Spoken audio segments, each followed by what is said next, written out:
Xitoyliklar bizni urf-odatlarimizga aralashyapti. Nima haqqi bor ularning? Assalomu alaykum Shavkat Mirziyoyev. Men murojaat bilan chiqyapman.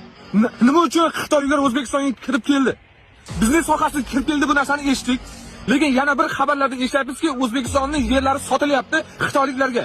O'zbekistonda qarzi bor Xitoydan trillion deb narsani ham eshitdik. Nima uchun? Bizga mana shu narsa haqida ma'lumot bering. Biz xalqmiz. Sizni prezidentlikka biz saylaganmiz. Xalq saylagan. Siz xalqni eshitishga majbursiz, xalqni yengillik kiritishga majbursiz. Sveti narxini oshirib tashladinglar.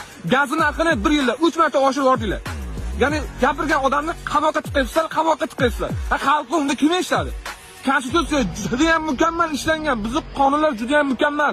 Qonunimiz boylarga ishlamayapti, faqat kambag'allarga ishlayapti. Kambag'allar esa qaqshayapti faqat.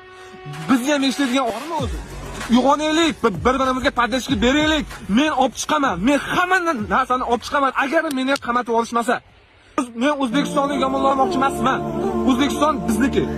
Men faqat prezidentdan yordam talab qilib chiqyapman, xalqqa yengillik bering deb. Bitta deputatingiz chiqdi, gazni ovqat qilsang, qolsang oqarmaydi.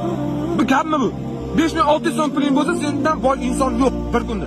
Buni qanaqa tushunish mumkin? O'rtoqlar, yurtdoshlar, menga podдержка beringlar.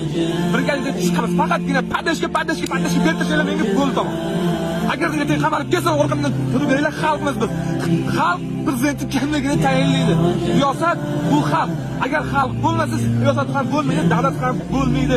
Bizga faqat yengillik talab qilishingizni so'raymiz. Bu videoni maksimal hammaga tarqatinglar. O'zbekiston, Qozog'iston, Tojikiston hammaga.